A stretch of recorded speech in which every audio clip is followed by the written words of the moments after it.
Bienvenue dans le podcast Mounia Advice about Job Device. Je suis Mazouni Mounia, DRH et licenciée en économie et gestion des entreprises. Je suis là pour vous aider à bien comprendre le monde du travail.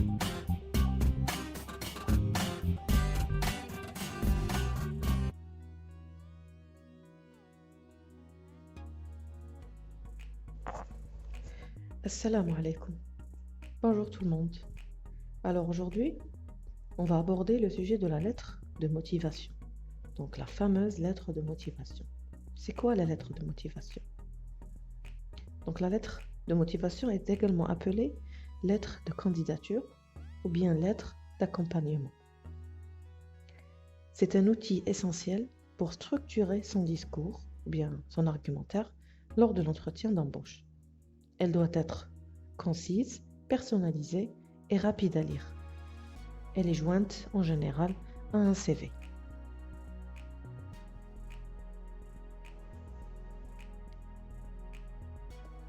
Pourquoi la lettre de motivation? Donc le but de cette lettre est d'accrocher le recruteur et optimiser ses chances pour obtenir un entretien d'embauche. Donc par exemple, si on a un bon CV avec une lettre de motivation bâclée, on peut voir la candidature tomber à l'eau.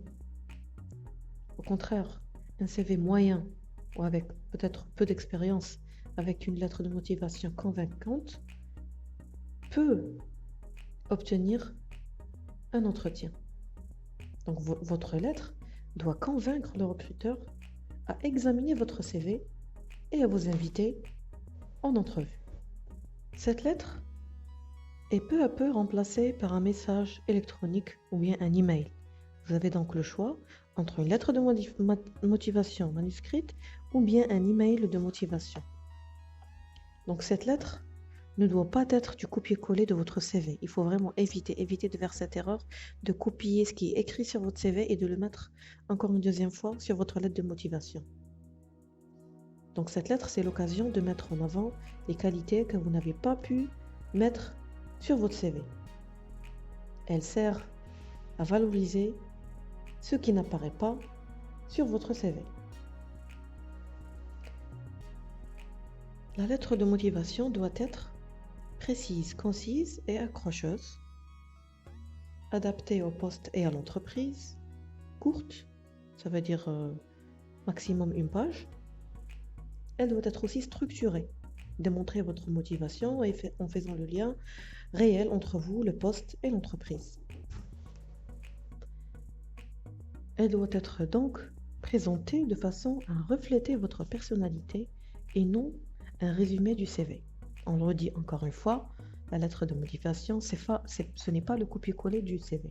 Donc il faut rédiger, il faut vraiment que ça soit agréable à lire et que ça soit aussi cohérent.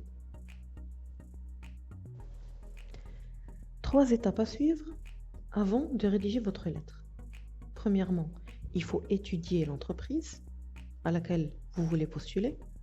Deuxièmement, il faut identifier vos interlocuteurs à qui vous allez adresser votre candidature. Il ne faut pas écrire n'importe quoi et n'importe comment. Troisièmement, il faut identifier le mode d'envoi de votre lettre. Vous voulez l'envoyer par courrier ou bien vous voulez l'envoyer par email. Donc, comment rédiger la lettre en courrier?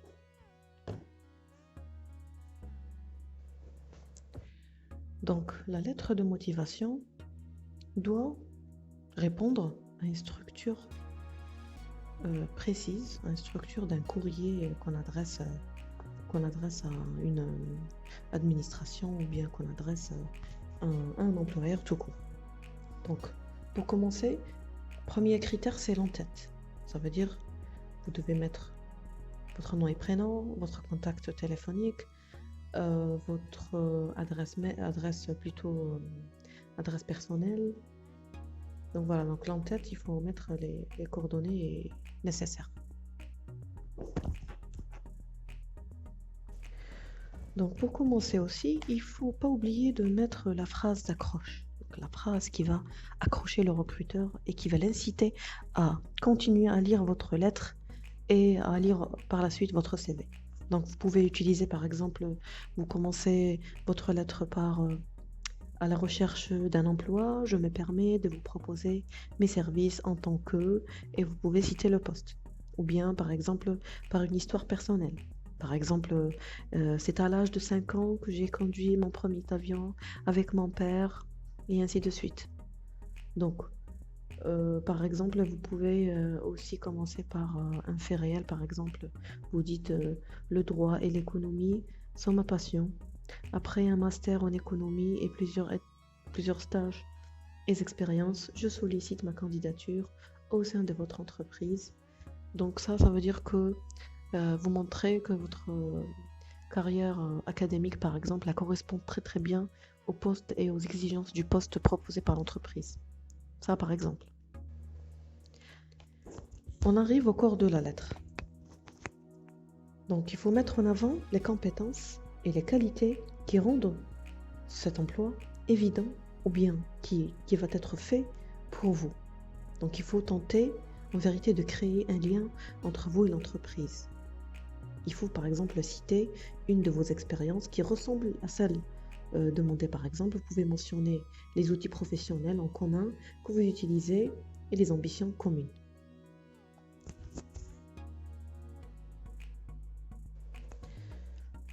Donc aussi un point très très important, il faut jamais mettre ou bien mentionner un point négatif sur votre CV.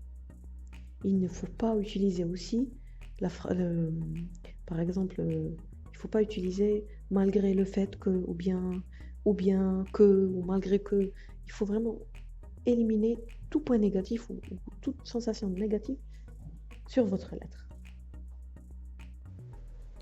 Enfin, vous pouvez terminer votre lettre par une formule indiquant que vous restez à la disposition du recruteur. N'oubliez pas bien sûr de mentionner une formule de politesse, comme par exemple cordialement ou bien simplement sincère salutation. Ces deux terminaisons de phrases, on va dire, vont suffire. Donc, il faut savoir aussi qu'avec la lettre de motivation, on doit être offreur de services et non demandeur d'emploi. Donc, il faut vraiment se mettre en valeur et mettre ses compétences en valeur.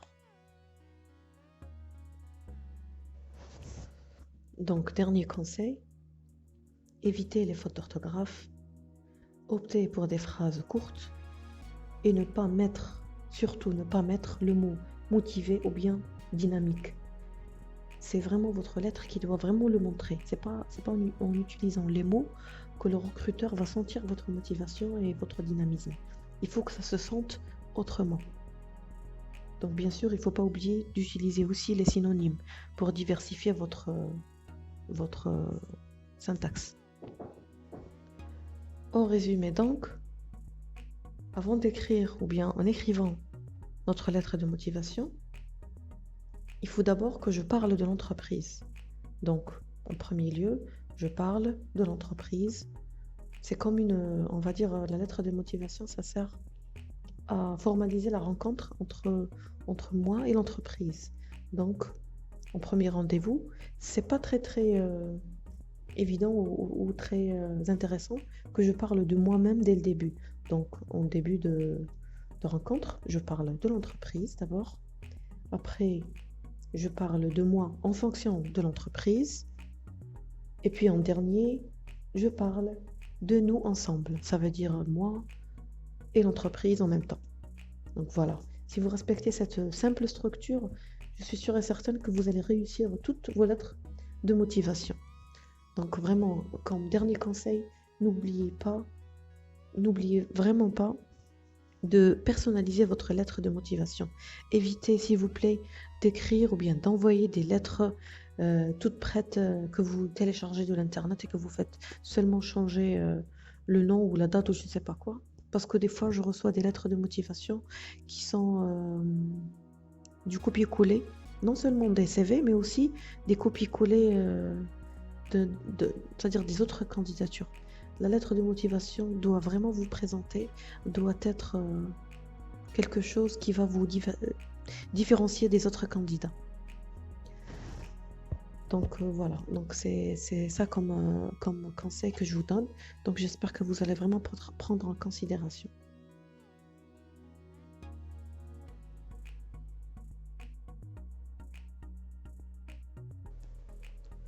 Est-ce que la lettre de motivation est vraiment obligatoire lors d'une candidature?